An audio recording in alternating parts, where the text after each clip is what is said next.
Hello दोस्तों, Bharat updates channel में आपका स्वागत है। और दोस्तों आज सुबह की 10 बड़ी खबरें आप सभी के लिए लेकर यहाँ पर आ चुका हूँ। और ये जो अपडेट्स हैं बहुत ही इम्पोर्टेंट यहाँ पर रहने वाली हैं। आज है 22 मार्च 2021। दोस्तों कल परसों जो है यहाँ पे अपडेट आई हुई थी, उसके बारे में यहाँ पे बात करेंगे। तो क्या यूजी एनुअल एग्ज़ाम जो हैं, ठीक है, अंडर ग्रेजुएशन के जो एग्ज़ाम हैं, एनुअल एग्ज़ाम, वो अप्रैल में होंगे। इसके अलावा अप्रैल के पहले सप्ताह में होंगे क्या एग्ज़ाम, ठीक है, उसके बारे में यहाँ पे बात करेंगे। इसके अलावा JOAIT एग्ज़ाम की कुछ यहाँ पे अपडेट आई हुई है। और अब जो है इन सभी पर भी लगी रोक, बड़ी खबर। तो ये भी आपको इस वीडियो में मैं बताने वाला हूँ। तो सभी की सभी अपडेट्स आपको इस वीडियो में दिख जाएंगी। टोटल 10 अपडेट्स हैं। चलिए शुरू करते हैं पहली अपडेट से। तो दोस्तों हिमाचल में कोरोना मामलों में लगातार बढ़ोतरी जो है जारी। आज जो है 141 नए केस आए हैं। ऊना में 29, कांगड़ा में 23, सोलन में 22, शिमला में 16, बिलासपुर में 13, सिरमौर में 12, हमीरपुर में 11, मंडी में 10। और कुल जो है संक्रमित अभी तक हो चुके हैं 60,678। और एक्टिव केसेस की बात करें तो 1,256 जो है एक्टिव केसेस हैं। तो ये कोरोना की दोस्तों अपडेट है। चलिए नेक्स्ट अपडेट ये रही। धर्मशाला कुल्लू में बारिश और अधड़, रोहतांग में हिमपात। तो यहाँ पे दोस्तों चेतावनी जो है दी गई है। रविवार दोपहर बाद कांगड़ा के धर्मशाला समेत कुछ क्षेत्रों और कुल्लू मनाली में जो है अधड़ के साथ बारिश हुई। और रोहतांग और पास लगती ऊंची पहाड़ियों पर हिमपात हुआ। आज जो है 4 जिलों में ऑरेंज, 6 में येलो अलर्ट जारी। तो आज के लिए भी दोस्तों यहाँ पे अलर्ट जो है जारी किया गया है। तो ये आप देख सकते हो यहाँ पे मौसम विभाग ने सोमवार को 4 जिलों चंबा, कांगड़ा, कुल्लू और मंडी में बारिश, ओलावृष्टि, अधड़ का ऑरेंज अलर्ट और 6 जिलों में ऊना, बिलासपुर, हमीरपुर, शिमला, सोलन और सिरमौर में येलो अलर्ट जारी किया है। तो मंगलवार को मध्य पर्वतीय क्षेत्रों में येलो अलर्ट है। 25 मार्च से मौसम साफ रहेगा। तो ये दो वेदर अपडेट आपको मैंने बता दी। पूरा आप पढ़ना चाहो तो यहाँ पे पढ़ सकते हो। चलिए नेक्स्ट अपडेट ये रही। मैडी मेला शुरू, प्रशासन ने पंजाब बॉर्डर पर गाड़े तंबू। तो मेले में शिरकत करने वालों के लिए कोविड की नेगेटिव रिपोर्ट दिखाना अनिवार्य। तो कोरोना की दूसरी लहर के बीच जो है रविवार को उत्तर भारत का प्रसिद्ध मैडी मेला शुरू हो गया है। श्रद्धालुओं की एंट्री देने से पहले उनका स्वास्थ्य जांचने के लिए जिला प्रशासन ने पंजाब बॉर्डर पर तंबू गाड़ दिए हैं। महत्वपूर्ण गगरेट और मारवाड़ी में एक एक श्रद्धालु की जांच की जा रही है। पंजाब, हरियाणा, राजस्थान, दिल्ली से श्रद्धालु मैडी मेला देखने के लिए पहुंचे हैं। द्योतसिद्ध, चामुंडा, चिंतपूर्णी, ज्वालामुखी, बृजेश्वरी माता के दर्शनों के लिए पहुंचे इन श्रद्धालुओं को हिमाचल पंजाब के प्रवेश द्वार पर कोरोना की नेगेटिव रिपोर्ट जो है दिखाने के बाद ही एंट्री दी जा रही है। तो दोस्तों ये कुछ यहाँ पे अपडेट है, पूरा देखना चाहते हो यहाँ पे देख सकते। दोस्तों ये कुछ यहाँ पे अपडेट है। और बाकी अफवाहों में ना आए, डीसी नया कहाँ है।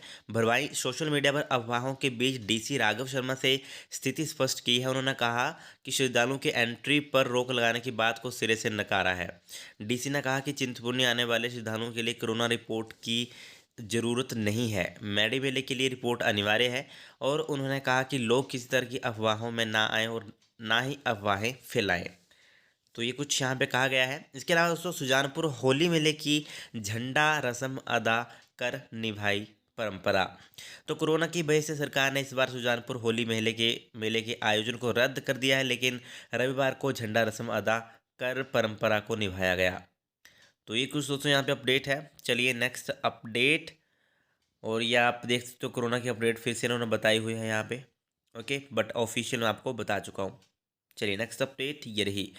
1 अप्रैल से 24 लाख मनरेगा मजदूरों की दिहाड़ी 5 रुपये बढ़ेगी। प्रदेश के गैर जनजातीय क्षेत्रों में अब 203 रुपये मिलेगी दिहाड़ी। राज्य के जनजातीय क्षेत्रों में मजदूरों की दिहाड़ी 6 रुपये बढ़ाकर की 254 रुपये। तो ये कुछ दोस्तों यहाँ पे अपडेट है। चलिए नेक्स्ट अपडेट देख लेते हैं।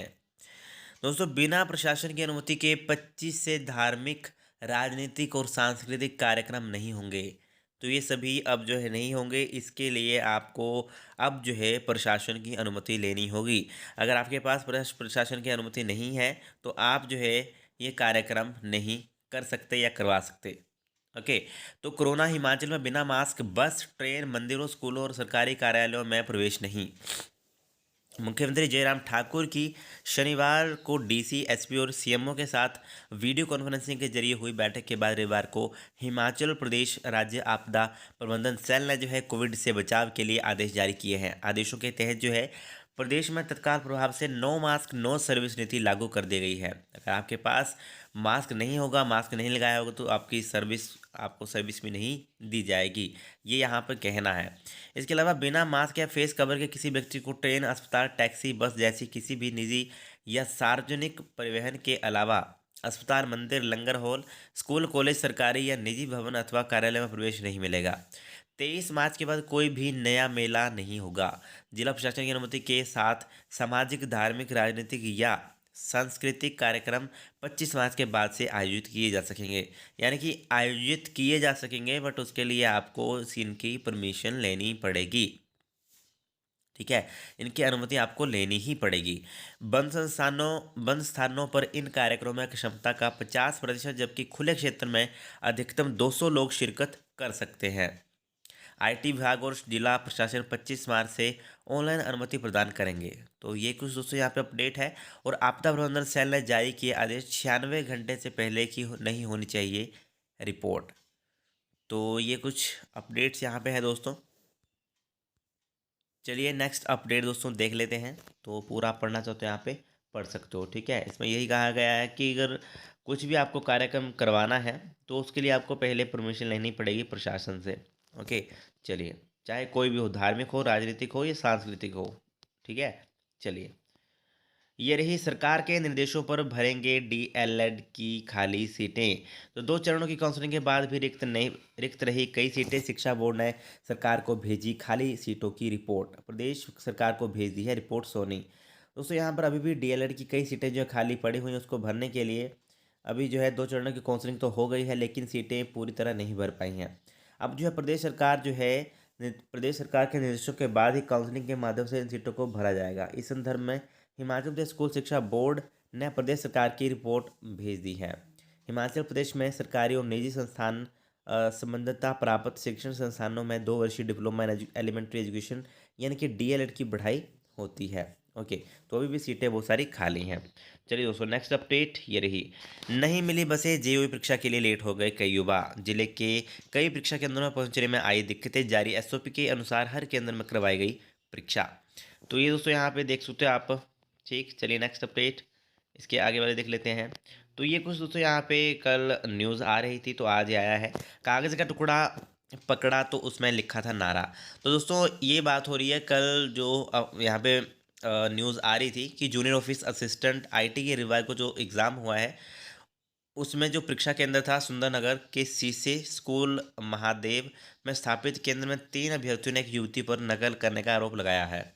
तो उन्होंने सेंटर में मौजूद अध्यापकों पर युवती का साथ देने की बात कही।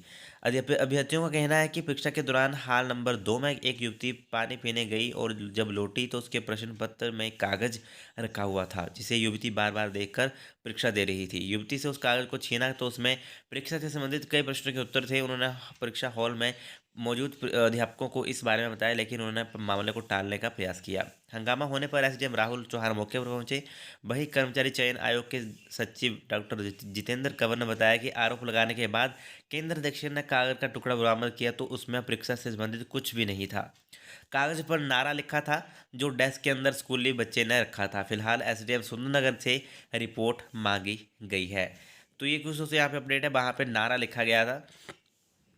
ठीक है, तो ये कुछ यहाँ पे अपडेट थी। चलिए नेक्स्ट अपडेट ये रही। जेईई की परीक्षा देने उमड़ी भीड़। तो अभी दोस्तों 2 लाख प्लस अभ्यर्थियों को कॉल लेटर जारी किए गए थे। अभी पूरा यहाँ पे पता नहीं चल पाया है कि कितने स्टूडेंट्स ने पूरा एग्जैक्ट जो है एग्ज़ाम दिया है। ओके, तो दोस्तों इसके अलावा जेईई का तो हो गया अभी। इसके अलावा एक और यहाँ पे अपडेट कल परसों आई थी कि क्या यूजी के एग्ज़ाम, उन्होंने बोला था कि यूजी के एग्ज़ाम जो है अप्रैल के फर्स्ट वीक में हो सकते हैं।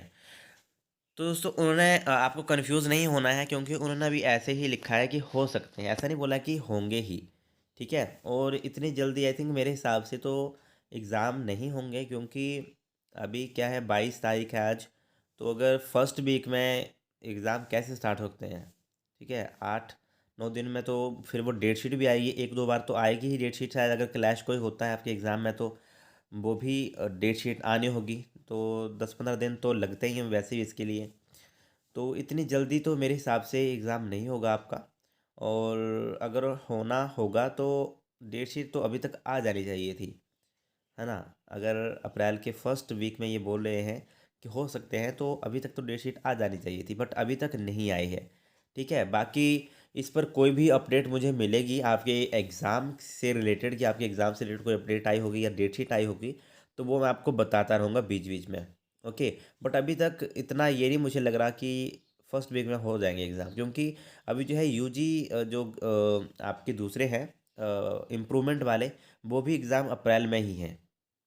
ठीक है? वो भी अप्रैल में ही हैं। इसके अलावा पीजी वालों के एग्ज़ाम चले हुए हैं शायद अभी, तो वो भी एग्ज़ाम अभी हो रहे हैं।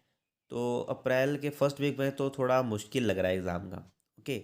बाकी कोई अपडेट आएगी तो वो आपको बताऊँगा। वीडियो अगर अच्छी लगे तो लाइक, शेयर, चैनल को सब्सक्राइब ज़रूर करिएगा मेरे लेटेस्ट अपडेट्स के लिए। Thank you.